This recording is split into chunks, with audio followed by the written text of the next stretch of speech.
satiety.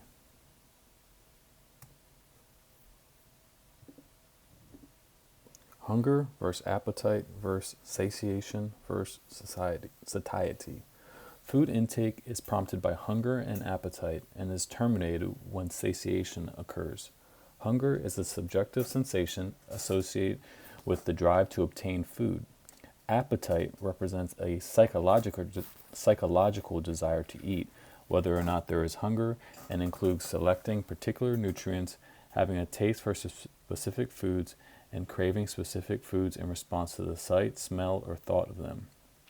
A person who has not eaten in several hours may experience the discomfort associated with a physiological need to eat, which we know as hunger. Fulfilling that hunger with particular desired foods or simply eating in response to a food craving reflects appetite.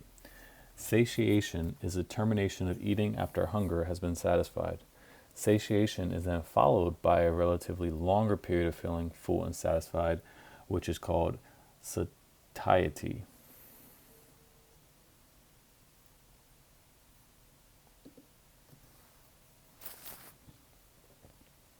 Hormones and peptide regulation. Food intake and appetite are regulated by various circulating hormones and neuropeptides. These include signals produced by the gastrointestinal tract, such as ghrelin, as well as those produced by adipose tissue, such as leptin. These hunger-controlling hormones inform the present energy homeostasis to diverse neurobiological circuits, especially the hypothalamus, causing a physiological response. For several of these hunger-relating hormones show that they also target brain areas intimately associated with reward and addiction. Taken together with the findings that regulation of food and drug intake share common neurobiological substrates, the possibility that endocrine signals from the gut, traditionally known to regulate food intake, energy, and body weight homeostasis, may play a role in reward regulation.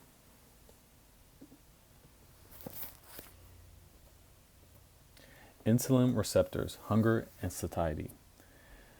Increased insulin in the hypothalamus provides a signal that ample or excess energy is available in the body, and one consequence is a reduction of the amount of energy ingested.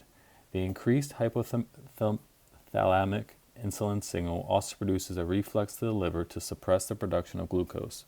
Increased insulin and probably leptin is therefore equivalent to other signals indicating a flood of energy, such as an increase of certain lipids or glucose within the hypothalamus.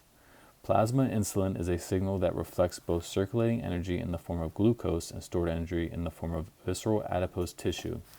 Insulin acts directly at the liver to suppress the synthesis and secretion of glucose, and some plasma insulin is transported into the brain, where it provides an important and indeed necessary input for the appropriate regulation of both stored energy and glucose secretion by the liver. As occurs in the brain, the liver is also influenced by competing signals with regard to glucose secretion, since glucagon both stimulates insulin secretion and increases glucose output.